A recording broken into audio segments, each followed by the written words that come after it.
Hello, everybody. This is Adrienne with Essential Soul Coaching, and today is November the 30th, 2023. How y'all doing? I've been very busy myself lately. I've had a funeral in my family, and I was on vacation for Thanksgiving, so I'm just getting back to be able to do some videos. And I've been sitting back, y'all, and watching what is his name? Omid Scobie debacle with his new book, Endgames, where he named who he says are the two races in the royal family, which is King Charles and Catherine. So we're going to talk about that. And I want to start out with the fact that in the 90s, I was just finishing school myself, and I met this guy in the military, and he was white. And we started dating, and he got serious. He really got serious with me, and I really wasn't ready to get married. But I thought he was a good guy. He was a nice guy. But he wanted me to meet his mother. He was from Rhode Island, and I'm from Virginia, so two different worlds. And he had talked to his mother, and he said he wanted to introduce her to me on the phone. So he did. He got me with her, and he called, and he gave me the phone. And one of the first things she asked me, of course, was, what did I do for a living? And I told her I was in college, and I was going to be an accountant. And then she asked me, she said, well, my son really likes you, and he's thinking about marrying you one day. And then she said, but what about the children? And I was like, what do you mean, what about the children? We're not having any children anytime soon. And she's like, I know what you're saying, but, this world is so cruel. And, there's people who may look at a mixed race couple and say negative things about you and treat you wrong. And then if you have the babies, and then they're growing up in this situation where people are going to maybe say nasty things to them. And I'm like, okay, but how would you accept your grandchildren if he and I had babies? And she said, well, whenever you and he have a baby, because it's my son's child, I'm going to accept that child as my grandchild, period. But it's not me I'm worried about. I'm worried about the other people and how they may treat you. And at the time, it took me back a little bit, because I know that when his name was Glenn, when we would go out on dates, like to the movies or to the grocery store or to the mall, some people would come up to us and say, well, why are you dating that white boy? And I'm like, do I know you? I mean, why are you up in my business? Right? And this is during the time when Malcolm X came out with Denzel Washington as playing Malcolm X. And I, of course, went to a HBCU, which is a predominantly historical Black university. So, I'm dating a white guy. I'm going to a university, and then it's during this time of the revolution for the youth, the Black youth, during this time with Do the Right Thing, and Malcolm X is out. So everybody's like, what are you doing dating this white guy? And I was taken aback by it. But I could handle myself. I felt like it was no big deal, because I went to a school. My high school was mixed. My high school was mixed, Black, white, all types of cultures. So I'm used to being around a lot of white people, so it was no problem. But and a lot of people in the area, they all went to mixed race schools. So I really didn't understand why people were having a problem. But I do now know that it's because of the time that we were living in. But I didn't see her as being racist asking that question.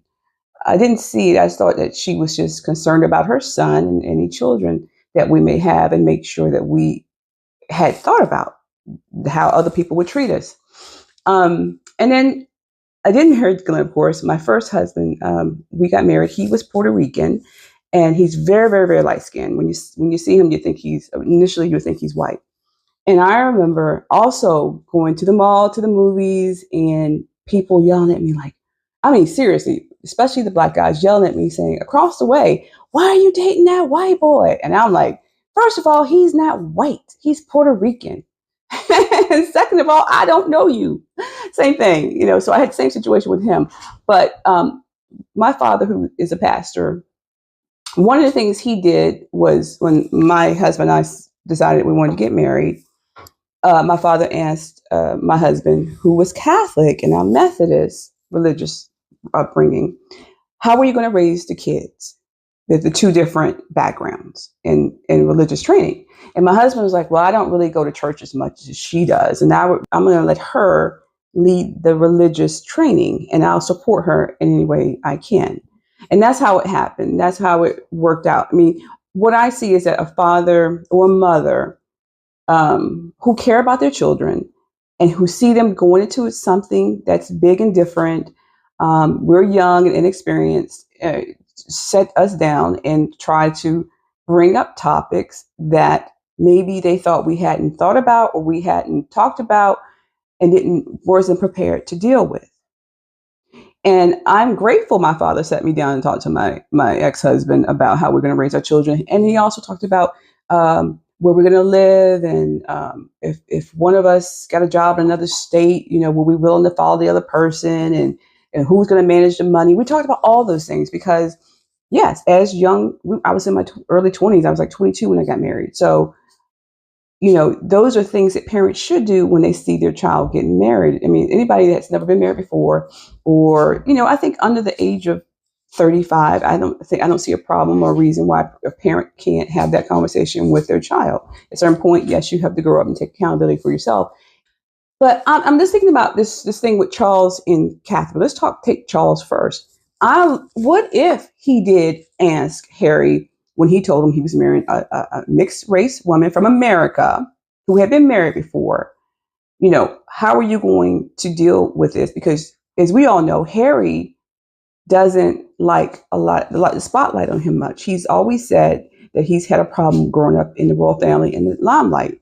And so here you are, you're about to marry somebody who is biracial and from America, a divorcee.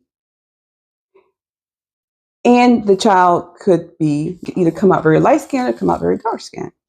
Are you prepared to deal with the publicity and the spotlight being on you, because this is going to be something different, and people are going to want to know more about her. They're going to want to know if you have children. They really want to see what the children look like.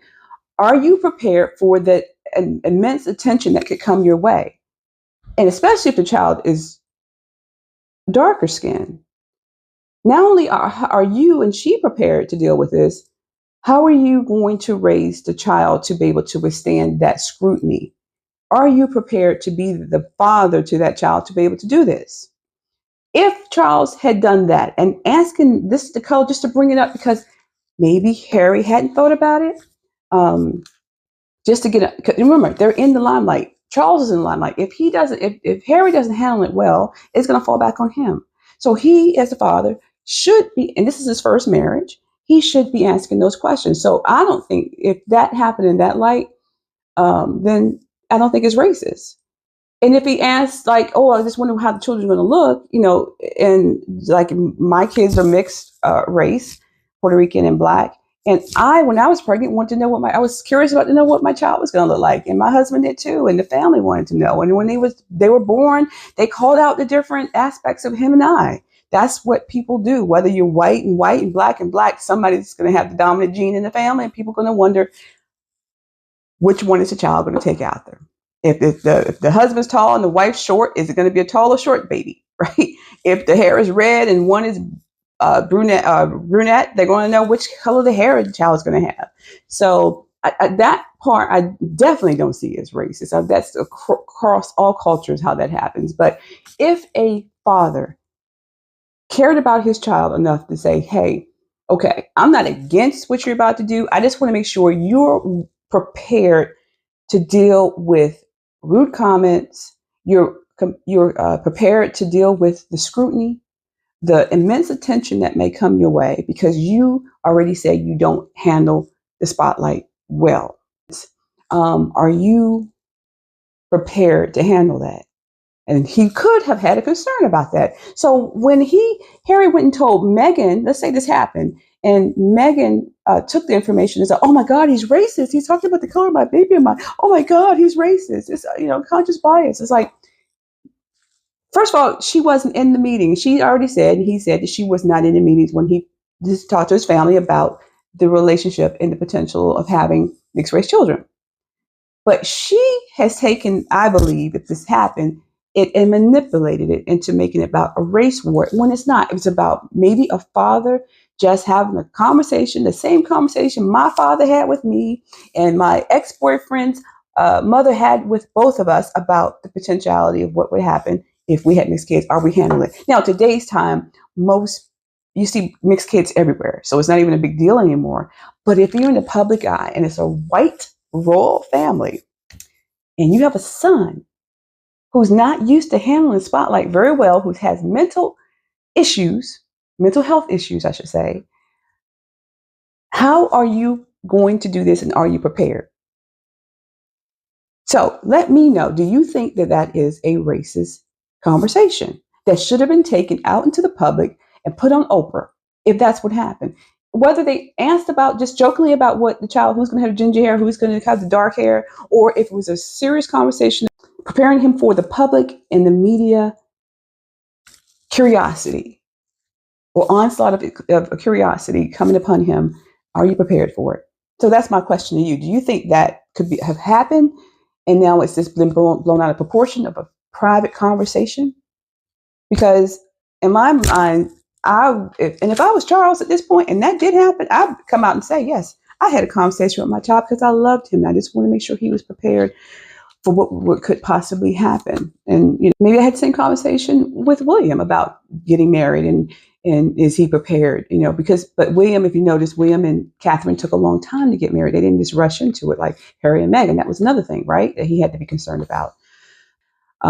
If Catherine was one of the people, I'm sure if she did answer the question, was probably the same lines of Charles is like, just make sure you know what you're doing because you could be in the line of a lot of scrutiny. Just be prepared, right? Now, I'm going to say same thing about Catherine. If she is a big sister, giving him a little bit of advice to help prepare him, knowing he has mental health issues. I think if it happened, that's the way it happened. So that's my opinion about that. Now let's get on to the Omid situation, because he is in hot water because he has claimed that he did not release the names in the book and the manuscript that was translated. And now that's out and everybody now knows, or they know who he think are the two people.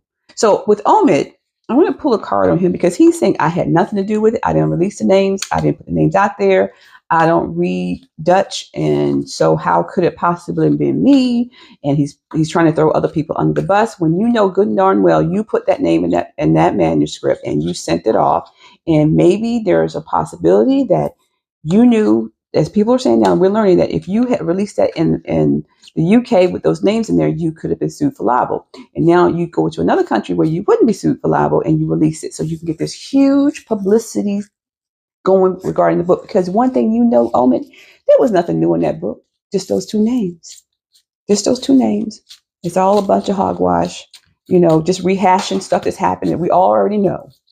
If you buy the book, that's on you. But I don't understand why you would buy the book with somebody who is so manipulative and so scheming, working along with Harry and Meghan to get I think they just want to get the name out there. I think they want to harm the royal family as much as they can, and they're using Omid to do it. But anyway, I'm going to pull a card about Omid, and I want to know, how is Omid really feeling about the names being released in that book? And now the books are being recalled. Okay, so I got one card. Now I'm going to use, these are my movie cards. They're called, now I'm showing movie matinee oracle. So the card that just flew out is this card. I'm going to read this card. Done. So it says, I feel I'm standing in the middle of a crowded room, screaming at the top of my lungs, and no one even looks up. This is Rose from the Titanic. Now, if you remember, Rose, oh, wow, this is deep. Rose in the Titanic came from a wealthy family. She was supposed to marry a wealthy man. And, well, I don't think Rose was really wealthy. I think she was just well-to-do, and she was supposed to marry a really rich man. And then Jack was, he was in the bottom of the actual boat. He was with the lower class people. And the conflict in the story was that she was torn between marrying this guy out of duty because her mother wanted her to marry this rich guy and falling in love with someone who had no money, which was Jack, right? It's kind of sort of like the situation with Meghan and Harry, as far as Harry is the one that has the money and the elitism, and he's a royal, and Meghan was just a regular person, maybe had a little bit of money because she was in Hollywood for a short brief time. She had a couple of television shows, rather, not even Hollywood. So you have this the dynamics of two people coming together from two different backgrounds, just like Harry and Meghan. But so in this story, Jack would be Meghan and Harry would be Rose. But we're talking about Omid. So, yeah. Harry wants to tell the story. He wants to hurt his family. I already told y'all before, he had wanted to hurt his family. He's not trying to hurt his family anymore. But Meghan definitely is, and she's working with Omid to get it done. And because Harry's always felt like he was trapped in the royal family, can't do what he wanted to do. He has written these books, come out with Meghan helped him come out with his story to be able to tell the story how he wanted to, about how he felt in his family, how his mother was treated, all that stuff, right? And they're using his books and they're using this publicity to get his side of the story out. Omid is the one telling the story out. So they've used Omid, right? Scobie, whatever his name is, to tell the story. And Meghan really wants those names released, because they want people to know that Charles is racist and Catherine is no better, and that is why we left the royal family, because the way they treated us, and that they are racist to the heart and core. Although Harry told the news reporter when he did that interview recently about it on his book Spare, Meghan never mentioned the word racism, but they both allowed for 2 years the world to think that that's what they were saying. And that was what they were saying. Let's not kid ourselves. They were definitely saying that the family was racist. How? Because you wouldn't bring up the color thing. You wouldn't even have brought it up. Because listen, I'm sure that when Catherine got married to William, they sat her down and talked to her too. Okay, come on, y'all. Let's be real about this. Because Catherine wasn't from the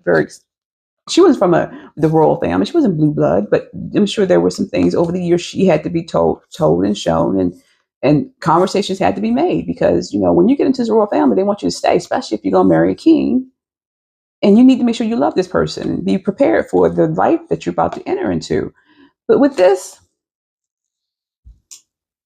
she feels like what was it? Let's read it again. She said she felt like she was in the middle of a room, a crowded room, screaming at the top of my lungs, and no one even looks up. So he had to make some noise, y'all. Omid Scobie and Meghan Markle got together to scheme to release this name. And the way that he wanted to get publicity, because nobody really would listen to him if he's only rehashing stuff that's before, he had to come up with something that would make people stop and read his book and get the publicity around it. I truly believe he and his publicity team and Meghan's team did this on purpose. Now, they're saying that the royal family is now looking at every option of how they can deal with the situation. And I think most of y'all would think that they should sue him for libel. I think they should because they're saying they're racist. But if they do something like a cease and desist on those books, any book that has his name and Catherine's name on it, I think that would probably be the best thing they should do. And then Omid Scobie wouldn't get any more publicity, now would he? He would have to recant, and they would have to take those books out of the store, and nobody's going to want to read anything that's just rehashed information from all these other books he's done with Harry and Meghan, right? For and by Harry and Meghan. So let's pull a card. What is the royal family? I'm going to use my Psytrance Tarot. It's only the major arcana cards to see what is the royal family seriously considering doing. So let's see, what are they thinking? Let's see, what is Charles thinking about?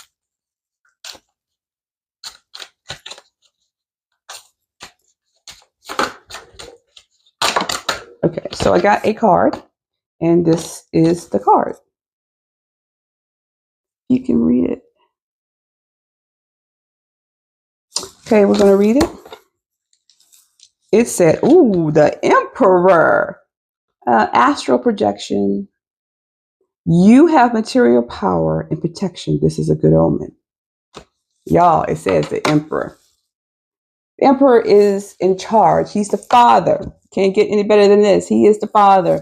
What he knows is what he did was the right thing with to set Harry down when he first told him he wanted to marry Meghan, and the situation about Meghan's background of her being American, divorcee, half black, half white. He feels like he did the right thing. He took the situation in the right direction and told him what he felt that he should have told him, and just have that heart-to-heart talk with him. Harry took it the wrong way and took it to Meghan. I mean, even Harry probably at the time didn't even take it the wrong way. He just told Meghan what he said, and Meghan was the one that went off the top and said, "Oh my God, it's racist."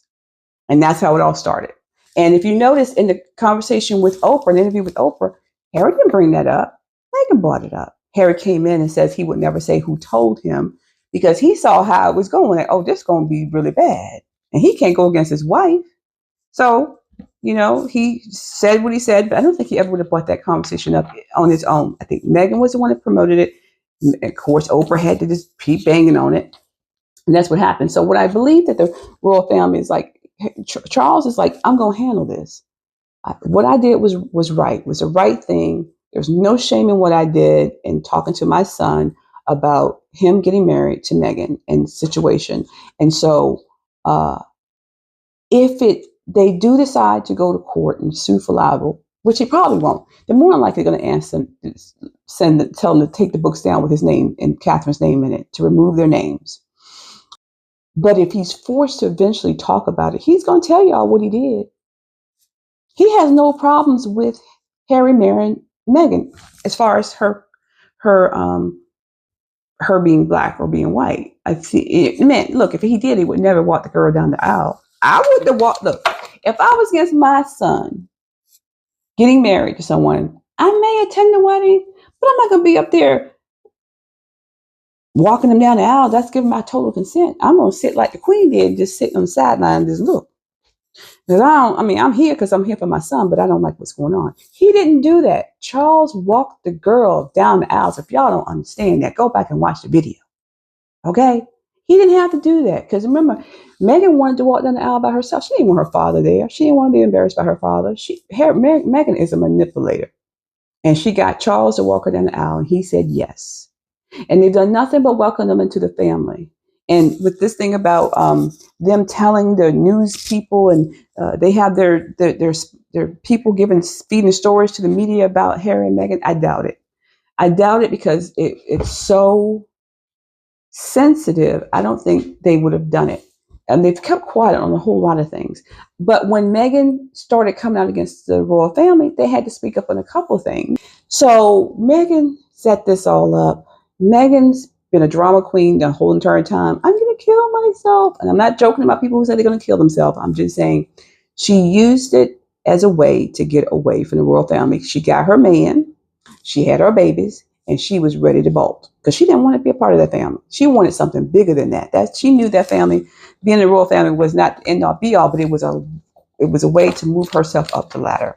So I'm going to throw a card out about how Meghan and Harry truly feel about this book Omid Scobie just put out, Endgame. How do they feel about this book? Were they involved in this book? So I'm going to pull out one card one for Meghan and one for Harry. So the first, two cards fell out. She wanted to go to the prom, and this guy asked her out. But when she got, I think the guy kind of liked her. But when she got there, the school, the kids made her homecoming queen, I believe. But it was all a joke and a setup for her to stand on the stage so they can dump all this blood on her. Okay. But this is Harry. Harry's still in love with his mama. Still talking to his mama, who's not here anymore. And it's been a setup the whole entire time. He's been set up and used by Meghan. Now, Meghan has kids. Meghan loves what Harry can bring to her and give to her.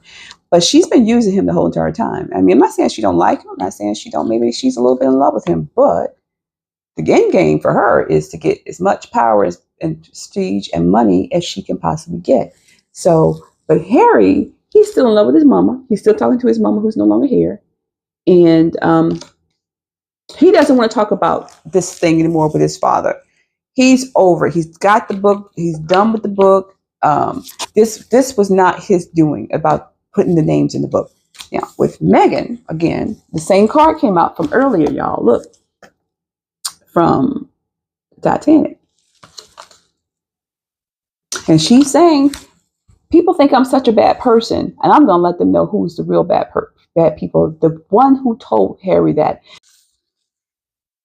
And that was Charles and Princess Catherine. So she knows that she can bring Charles down by calling him a racist. She thinks that he holds all the power, and if she can bring him down a couple pegs, she's going to do it. And with Catherine, everybody thinks Catherine is flawless. Catherine can do no wrong. I'm going to show everybody that Catherine is a racist at heart. And that is why I left the royal family, because I can't deal with that type of, those racists in the family. So yeah, I think she had a lot to do with it. She worked with Omid and her PR team and his PR team to get it done. And I think that the truth is going to come out. They're not going to be able to escape it. Are they going to be held accountable? Harry and Meghan? Probably not. Because I do believe that the emperor is going to put things right. He's going to let now, see, because there's a lot of things he could do. He could also let the story out of what he did, how it really happened, how it really went down. But I'm telling y'all right now, he is pissed off at Meghan and Harry. He knows they're at the back of it, especially Meghan. And he is going to do something that's going to really alienate her from the family. There are going to be things said and done, y'all. Things are going to be leaked because it has to be leaked. Things that they've kept, not because they wanted to hold it back for leverage, but because they're tired of being dumped on. Harry and Meghan, they keep putting the little thin rope that's still hanging between Harry and his father. They just keep chipping away at it. And at some point, he's going to say, look, I can't do anything else with him. I don't think I've done everything I can as a father. I've given him every opportunity to turn around. I've extended myself out to him. And he's only him and his wife continually bite us. They continually slap us in the face. They continually kick us in our back. And we can't keep turning our backs and walking away. We can take the high road, but the way we're going to take it is a way that's going to keep them away from us. And we're not going to keep giving them money, because believe you me, he's probably still got some things coming to him from his father. We're not going to continue to extend invitations to them. We're not going to continually ask about the grandchildren, not because I don't love them, but because we have to have distance. And the parents evidently showing that they do not want to be a part of this family. They will do anything to try to destroy us, which they won't, but they'll try to destroy us. And sometimes you have to just take care of your family and protect them from even people from inside your own family. You have to just disassociate yourself from them, because Charles is going to make deals with people in power who are going to start pressuring them to let them go and not give them any more opportunities. That's what I think is going to happen behind the scenes, y'all. He's going to do some things that's going to really tear up that ties, the leverage that they have of using their names as Duchess and Duke, and they have Prince and Princess. Like, it's not going to matter even if they continue to use those names. As far as I'm concerned, Meghan's probably already copyrighted the name Duchess of Sussex in America. Who knows, right? So she can always be called that because that's her name. DBA, you can't take that away from her. Doing business as DBA, aka also known as. So, but I think that Charles is going to do things and make plans and meetings and business deals that's going to ensure that you deal with me, you can't deal with them. I'll do this for you, but you can't deal with them. I think he's at that point where he's ready to sever any, like, your father would always, no matter what, would always try to do something for you. No how bad it gets, I'm always going to be there for you. I'm behind the scenes helping you do this, do that. I think all that stops. They've jumped the shark. Remember the Fonzie, the Happy Days, where, I don't know if y'all remember the television show where Fonzie was supposed to go and jump the shark he was on skis and he's supposed to go jump the shark. And they said that was the end of the series after that.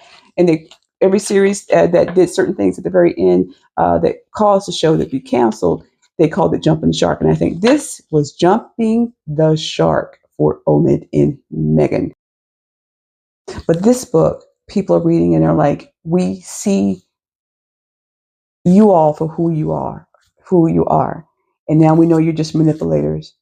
You're out to get the royal family. You have nothing of value to offer us. We don't want anything to do with you. And Charles is going to make it so that no one's really going to want to give them any really big deals because of this. And then you got Hollywood saying she's not trustworthy. She's manipulator. And we can't trust her. And she can't act. She can't act. So what do we want with her? I mean, yeah, she can bring some publicity. She can bring people going to watch, but people are disgusted by her. It's not even like the curiosity. People just want to know more and more and more about her. It's like they're done with her, pretty much. So, I mean, there are still the sugars. Everybody call them the sugars. It's always going to be there. But I think a lot of them have left, and a lot of them have left. I'm telling you, a lot of them have let her go because they see the scheming part that, okay, you can come out with your story and tell us how you think they did you. You've already told that story 3 times. Now it's just messy. Even her sugars have to admit, it's just messy. You need to move on. And if you can't move on, we can't stay with you. We got to go. So a lot of things are changing for them. This is it, y'all. They jumped the shark. It's not going to be a good year for them. 2024 is not going to be a good year for them. They're going to see the ramifications of the decisions and choices they've made in the past few years that's gone against the royal family. They're going to start feeling the separation and the poison that they put out there is going to come back in their direction. That's how I see it. So anyway, y'all, that is my opinion. Hope you learned something about me today. Leave your comments below about what you think about. Do you think it's a possibility that King Charles just sat Harry down and just had a serious conversation about what he was up for? What was he headed into, and make sure he was prepared for it? And his sister-in-law Catherine just also wanted to make sure that he understood what was going to happen, what could happen, and if he was prepared for it. Or if it was just a simple question about, hey, I wonder what the child's going to look like. Or do you think it was just really racist and they were like, no, you're not going to marry this girl. You're going to have a black baby and we can't have that in this family. Which one do you think happened? Or what do you think happened? Just leave your comment below. And if you have not liked, shared, and subscribed to the channel, please do so. I would love it if you would do it. Now, to all my new subscribers, I do appreciate you. The people who are staying with me from the beginning, I appreciate you as well. So anyway, let's just keep looking to the hills from which cometh our help, because Harry and Meghan are not getting any more help from the royal family. They're not. It's over. It's done. He jumped the shark. All right. Y'all have a great day. I'll talk to you later. Blessings.